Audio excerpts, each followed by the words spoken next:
Afternoon rest, I want to tell you what are the reasons why Jesus Christ came to this world. मैं इस दोपहर के समय में आप लोगों को चंद बातों से बताना चाहूंगा यीशु मसीह इस दुनिया में आने का कुछ उद्देश्य। Before that, I want to clarify you this morning. हाँ, मैं इस सुबह समय में आप लोगों को साफ बता देना चाहता हूँ। Many people thought that Jesus Christ is God of Christians. हाँ, बहुत सारे लोग ये सोचते हैं कि यीशु मसीह ईसाइयों का परमेश्वर है। Jesus Christ is only the God of Christians. और बहुत सारे लोग ये सोचते हैं कि यीशु मसीह केवल ईसाई का परमेश्वर है। If you think that is wrong. ये अगर आप भी ऐसे सोच रहे हैं तो ये बहुत गलत है। Bible says, बाइबल बताता है Jesus Christ is God of all the nations. हाँ, इस दुनिया के सारे भूमंडल में पाए जाने वाले हर एक मानव जाति का परमेश्वर यीशु मसीह है। Our God is the God of all the nations. हाँ, पृथ्वी का पूरे लोगों का परमेश्वर यीशु मसीह है। He is not limited in the Christians. वो सिर्फ ईसाई लोगों के साथ रिश्ता रखने वाला नहीं। He is not limited in those who are sitting here in this flesh.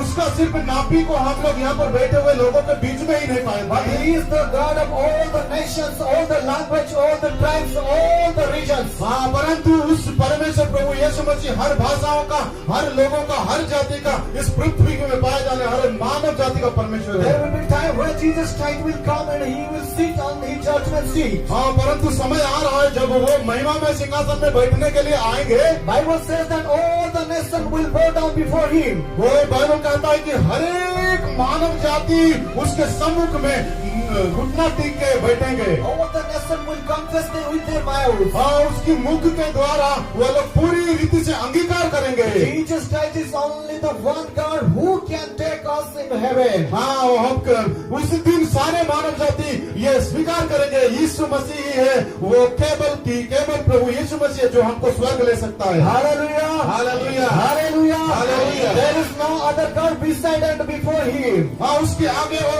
उसके पीछे और कोई परमेश्वर नहीं है। But He is the only God. He is the only God. He is the true God. He is the Alpha and Omega. हाँ, वही शुरू और वो आखिरी है, वही अल्फा और ओमेगा है, वही परमेश्वर है, वही सच्चाई है। He is the creator of everything. हाँ, वो सृष्टि का हर एक सृष्टि को सृष्टि करने वाला And सृष्टि we करता are है। so blessed person that we are celebrating His birthday on this day. हाँ, आज हम लोग धन्य हैं क्योंकि उस जीवित परमेश्वर की और जन्मदिन की मनाने की जैसा हम लोग बैठे हुए हैं। You are blessed that you know Him. हाँ, आप धन्य हैं क्योंकि आप उसको जानते हैं। Hallelujah! Hallelujah, Hallelujah!